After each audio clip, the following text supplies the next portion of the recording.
Good morning student. आज हम सीखने जा रहे हैं 3.4 के क्वेश्चंस के आगे के भाग। कल हमने एक क्वेश्चन किया था, आज उससे आगे के कोशिश करते हैं आपको समझाए जाएं। जैसे हमारे पास है cot x की value -√3। Question number 3, cot x की वैल्यू -√3 ये हमें दिया हुआ है। तो हम क्या करते हैं, इसकी वैल्यू सबसे पहले ये cot 30 यानी π/3 की वैल्यू 6 की वैल्यू पाई जाती है। cot 30 यानी cot 30 का मान √3 होता है, तो π/46। अब माइनस का इलाज करना है, और आप जानते हैं कि नेगेटिव cot वाला या तो सेकंड में होता है या फोर्थ में होता है, दो में पाए जाते हैं। तो आप इसे लिख सकते हैं cot π-π/6 और या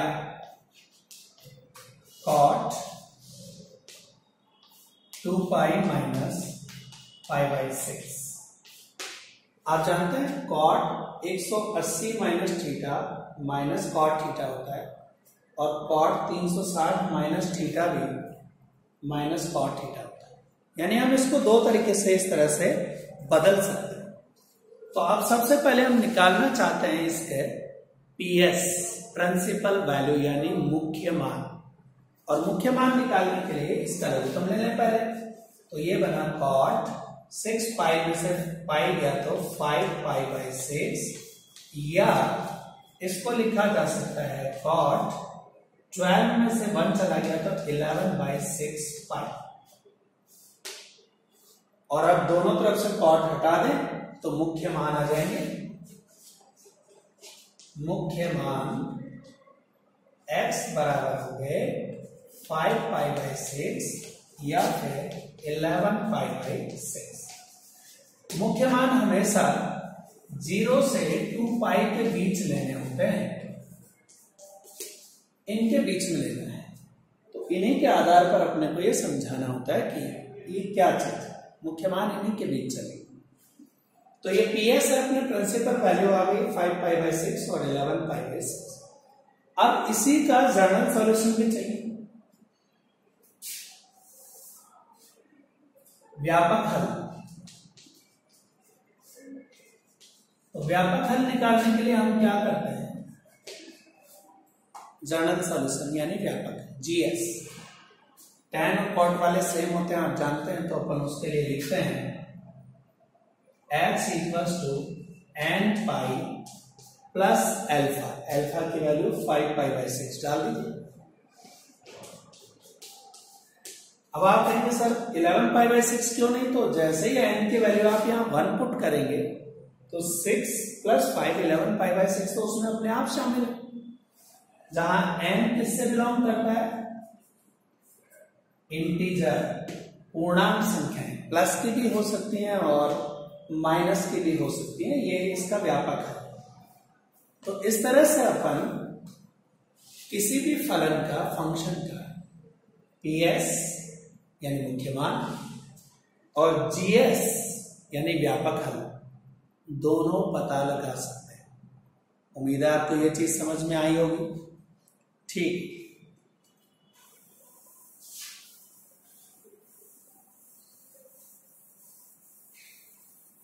अब अपन अगला क्वेश्चन डिस्कस करें, जिसमें मान दे रखे हैं cos 4x = cos 2x। Question number 5, cos 4x और cos 2x हमें दिया हुआ है, और आपसे कहा गया कि इसका व्यापक हल ज्ञात कीजिए, जर्नल सॉल्यूशन पता लगा। तो व्यापक हल ज्ञात करने के लिए हमारे पास तरीके आप जानते हैं कि हम क्या करते हैं। जब दोनों तरफ हमारे पास cos लगे हुए हैं तो उन्हें हटाया जा सकता है, और हटाने के लिए हम इस्तेमाल कर सकते हैं कुछ इस तरह का कार्यक्रम कि इधर cos 4x है, इधर cos 2x है, तो आप इधर की तरफ से इधर भी हटा सकते हैं और इधर की तरफ से भी इधर हटा सकते हैं। तो मैंने लिखा व्यापक हल, जर्नल सॉल्यूशन। आप जानते हैं इधर 4x है तो हमने 4x ले लिया और इधर 2n pi plus minus 2x है, क्योंकि कॉस के लिए जो व्यापक हल अपना होता है वो अपन यूज करते हैं 2n pi plus minus alpha के रूप में। तो यहां पर अल्फा की वैल्यू इधर 2x है। आप इधर की तरफ से इधर भी ले सकते हैं, यानी इधर 2x equal to 2n pi plus minus 4x भी ले सकते हैं। अब मैं यहां पहले प्लस का चिन्ह यूज कर प्लस साइन ले लेते, तो 4x equal to 2n pi plus 2x। अब ये 2x इधर आएगा तो 4x में से कम हो जाएगा, तो रह जाएगा 2x 2n पाई। और अब x का मान निकालने के लिए 2 का भाग दे दीजिए, तो x की वैल्यू आ गई सिंपल n पाई, जहां n किससे बिलोंग करता है, z से। प्रत्येक n अवयव है पूर्णांकों का। अब जरा माइनस वाला साइन लेने इसका, तो माइनस साइन ले, तो 4x इक्वल टू आप लिखेंगे 2n पाई माइनस 2x। अब वो माइनस का 2x इधर लेकर आएंगे तो किसका बनेगा, प्लस का, तो 6x हो जाएगा 2n पाई। और अब 6 का डिवाइड दें तो x का मान क्या मिला, n पाई बाई 3, जहां n अवयव है z का। इस तरह से हम इनके व्यापक हल पता लगा सकते हैं। तो ये अपने तरीके हैं। तो उम्मीद है ये दोनों तरीके आपको समझ में आ गए होंगे कि किस तरह से अपन ने इसका मान ज्ञात किया है। अब आगे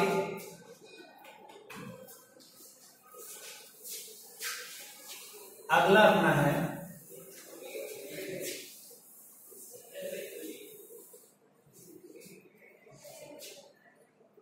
इसी तरह क्वेश्चन नंबर अपन 8 को सॉल्व करें, 8, जिसमें दे रखा है sec स्क्वायर x बराबर है 1 माइनस tan 2x।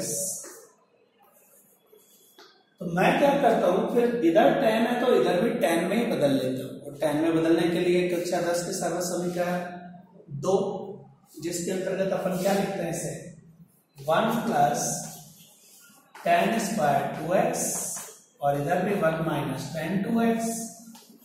तो 1 से 1 कैंसिल हो गए, तो हमारे पास अब ये tan 2x इधर आया तो किसका बना, tan square 2x plus tan 2x is equal to 0। दोनों में से कॉमन क्या है अपने पास, tan 2x, तो इनसाइड हो गया tan 2x plus 1 equal to 0। अब आइदर और करते हैं, या तो या फिर, तो या तो में डाला, यानी either tan 2x is equal to 0। तो ये 0 tan में किसकी वैल्यू होती है, ऑब्वियसली 0 की भी होती है, tan पाई की वैल्यू भी यही होती है। तो ये अपने ऊपर है कि अपन इसे पाई के हिसाब से डालें या 1 के हिसाब से डालें, यह हमारे ऊपर निर्भर करता है कि हम कौन सी वैल्यू इसमें प्रेफर करते हैं। 0 भी दे सकते हैं और पाई से भी ले सकते हैं, चॉइसेस आर। तो हमने स्टार्ट किया इसको 0 से, तो आप लिख सकते हैं tan 0, ये tan 2x। अब दोनों तरफ से tan हटाएं और व्यापक हल लिखें, GS जनरल सॉल्यूशन यानी व्यापक हल। तो इधर 2x लिखेंगे, इधर n पाई लिखेंगे और इधर प्लस 0 लिखेंगे। अब 2 का डिवाइड उधर डाल दे तो x की वैल्यू क्या नजर आएगी, n पाई बाई 2, जहां n इंटीजर है। एक तो ये हल हुआ, या तो में आइदर। और की बात करें तो ये दूसरा ब्रैकेट है tan 2x प्लस 1, या फिर कहते हैं ना जिसे अपन, या फिर तो tan 2x plus 1 is equal to 0। पहले प्लस 1 को उधर भेज दो, तो tan 2x की वैल्यू -1 लिखेगी। और आप जानते हैं tan 45 की वैल्यू 1 होती है, तो tan पाई बाई 4 लेकिन अब ये नेगेटिव साइन है और आप जानते हैं कि tan माइनस में 2 चतुर्थांश क्वाड्रेंट में पाए जाते हैं, या तो वो सेकंड में हो या फोर्थ में, या तो दूसरे में या चौथे में tan कैसा होता है, माइनस का होता है। तो हम उसी चीज का यहाँ इलाज कर देते हैं, या तो इसे लिखते हैं tan 180 माइनस थीटा, या फिर अपन इसे लिखते हैं tan 360 माइनस थीटा। दोनों ही तरीके से लिखा जा सकता है। आगे बात समझ। अब इससे क्या बनता है 3π/4 और इससे क्या बनता है 7π/4, यानी हमारे पास ये दोनों वैल्यू बन सकती है। तो हम इसमें ये तो अपने आप ही इसमें शामिल हो जाएगी जब n को अपन इंटीजर पे लेंगे। तो 2x इक्वल टू हो गया 3π/4 n पाई प्लस 3π/4। फॉर्मूला होता है ना 2x इक्वल टू ये दे रखा है तो अपन लिखेंगे 2x equal to n pi plus alpha, व्यापक हल GS। तो ये उसका, अब 2 का डिवाइड डाल दूं उधर तो x की वैल्यू क्या बन जाएगी n π/2 plus 3π/8 for every n belongs to z। प्रत्येक n जो पूर्णांक है उसके लिए x का एक मान आ गया n π/2 प्लस 3π/8 और दूसरा मान आ गया n π/2। तो इस तरह से इस प्रश्न को हल किया जाता है। उम्मीद है समझ में आ गया होगा प्रोसेस कि अपन ने इसमें क्या किया है। अब आगे लेते हैं अगला question.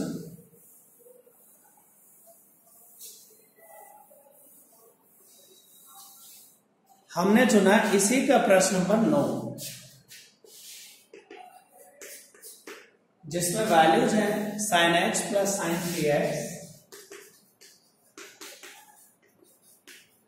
Plus sin 5x is equal to 0, ये दे रहे थे। अब पहले मैं sin x और sin 5x को साथ में कर देता हूं।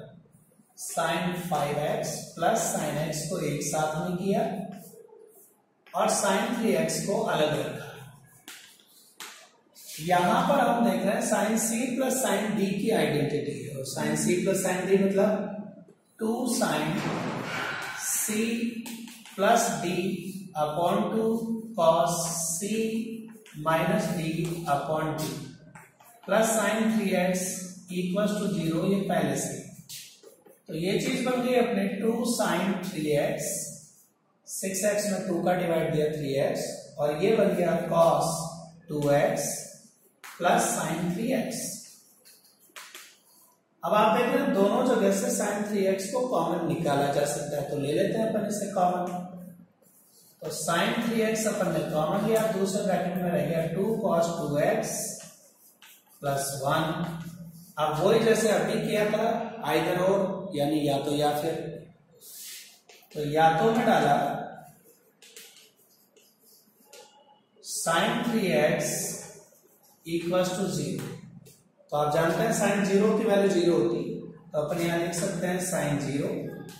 और अब GS निकालें यानी व्यापक हल निकालें, तो इधर 3x है, 3x लिख दिया, इधर n पाई प्लस माइनस 1 की power n into alpha, alpha की वैल्यू है 0। तो ये पूरा सेकंड टर्म खत्म हो गया। और अब 3 का डिवाइड इधर पढ़ लें, तो x की वैल्यू हो गई n π/3, जहां n पूर्णांक है। ये तो इसका या तो में हुआ। अब या फिर में आ जाते हैं,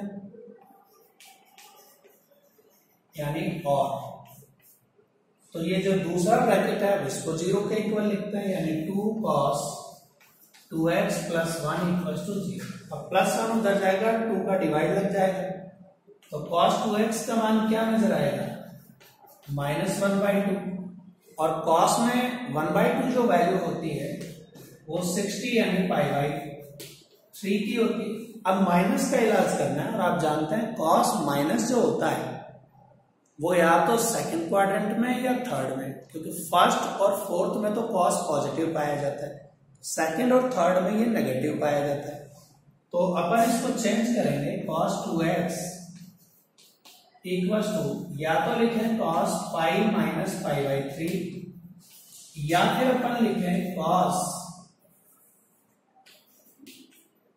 पाई प्लस π/3।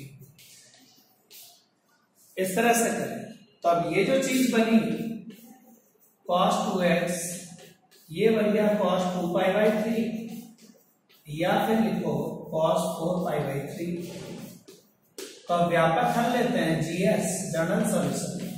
तो इधर लिखते हैं 2x और इधर 2nπ प्लस माइनस 2π/3।